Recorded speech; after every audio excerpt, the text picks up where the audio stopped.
Perkenalkan, nama saya Mailin Puspita Dini. Saya dari kelas A semester 5, NIM 23291008, dan saya membuat video ini untuk memenuhi tugas mata kuliah interpreting dengan tema consecutive interpreting.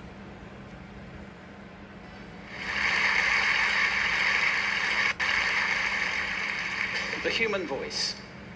It's the instrument we all play.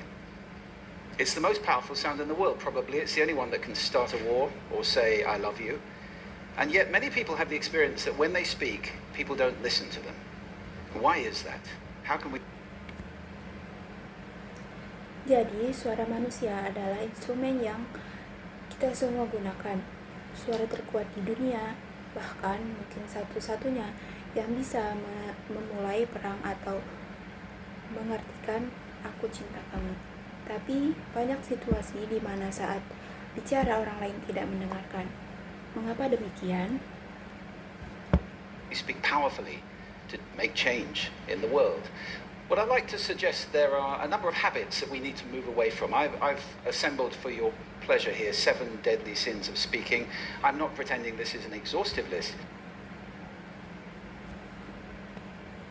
Bagaimana caranya berbicara untuk membuat perubahan di dunia? Saya ingin menyarankan beberapa kebiasaan yang harus ditinggalkan. Saya sudah menyusun untuk Anda 7 kesalahan mematikan saat berbicara. Jadi saya tidak berpura-pura. But these 7, I think, are pretty large. The habits that we can all fall into. First, bahwa daftarnya panjang karena menurut saya 7 kesalahan ini adalah kebiasaan besar yang bisa menjebak kita semua. gossip. Speaking ill of somebody who's not present. Not a nice habit, and we know perfectly well the person gossiping 5 minutes later will be gossiping about us. Yang pertama adalah gosip. Menjelek-jelekan orang di belakang bukan kebiasaan baik. Bahwa orang yang bergosip juga akan bergosip tentang kita di belakang kita. We know people who are like this in conversation, and it's very hard to listen to somebody if you know that you're being judged and found wanting at the same time. Third, negative. Yang kedua adalah menghakimi orang. Jadi ada orang seperti ini di percakapan dan sangat sulit mendengarkan seseorang. Jadi kalau Anda tahu Anda sedang dihakimi dan ingin melakukannya di saat yang bersamaan. You can fall into this. My mother in the last years of her life became very, very negative, and it's hard to listen. I remember one day I said to her, it's October the 1st today, and she said, I know, isn't it dreadful? It's hard. Yang ketiga adalah negatif. Anda bisa terjebak dalam kebiasaan ini. Seperti ibu saya, sebelum dia meninggal menjadi sangat negatif dan sulit untuk mendengarkannya. Saya ingat suatu hari dia berkata, hari ini tanggal 1 Oktober kan? Dan dia bilang, iya, menyebalkan ya. And she said, I know, isn't it dreadful? It's hard to listen when somebody's that negative. And another form of negativity, complaining.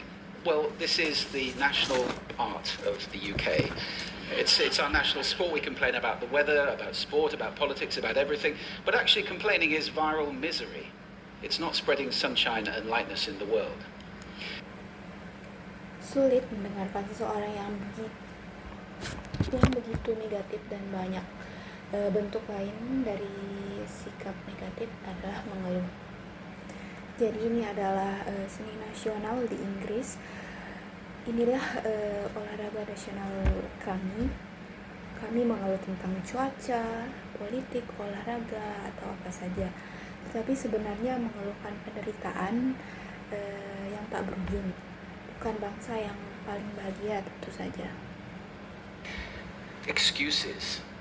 We've all met this guy. Maybe we've all been this guy. Some people have a blame thrower. They just pass it on to everybody, their actions. And again, hard to listen to somebody who's being like that. Penalty 7, embroidery. Dan kemudian ada alasan.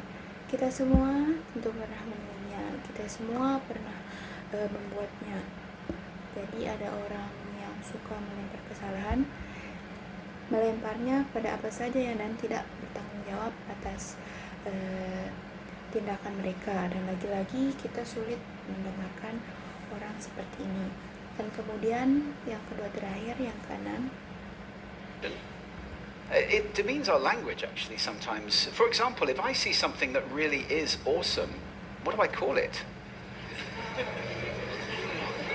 And then of course this exaggeration becomes lying, out and out lying, and we don't want to listen to people we know are lying to us.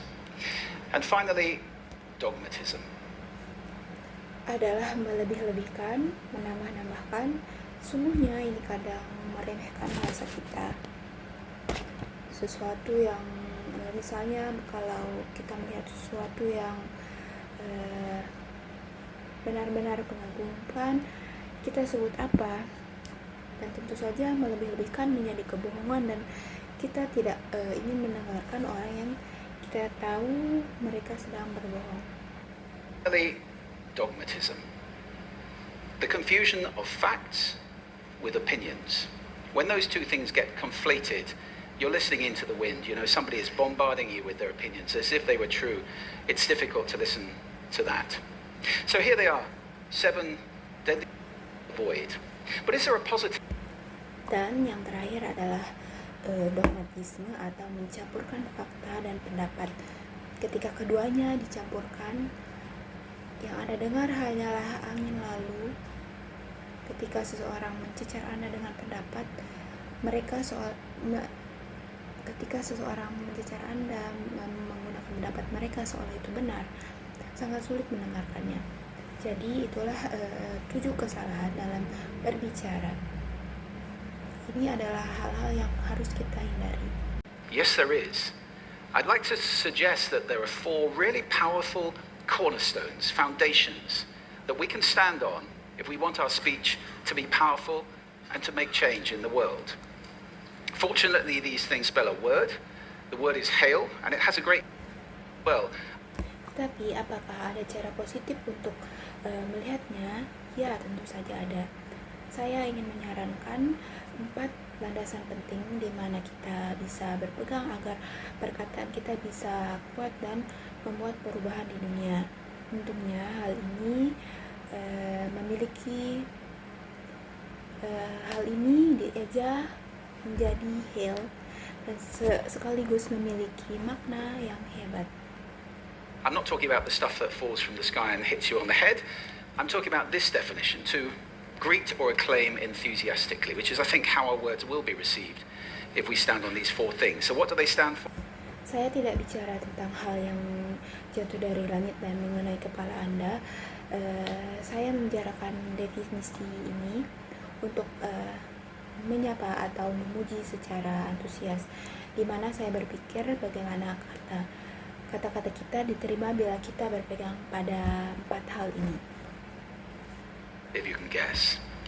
The H, honesty, of course. Being true in what you say, being straight and clear. The A is authenticity, just being yourself. A friend of mine described it as standing in your own truth, which I think is a lovely way to put it. Jadi H untuk honesty atau kejujuran.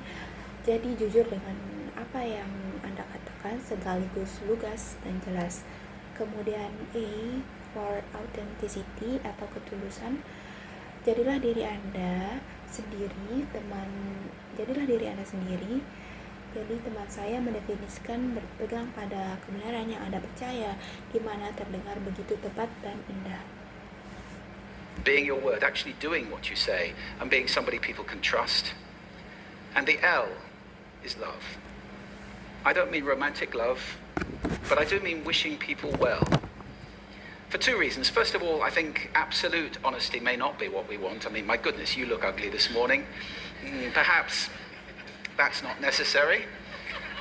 Tempered with love, of course, honesty is a great thing. But also, if you're really wishing somebody well, it's very hard to judge them at the same time. I'm not simultaneously. So hail.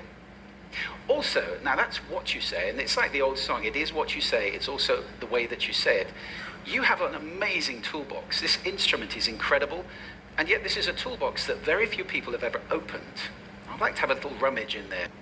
Jadi, I for integrity atau integritas akan kata-kata Anda seperti melakukan apa yang Anda katakan dan menjadi seseorang yang bisa dipercaya.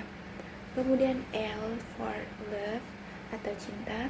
Saya tidak memaksudkan cinta romantis, tapi yang saya maksud berdoa untuk kebaikan orang lain dengan dua alasan.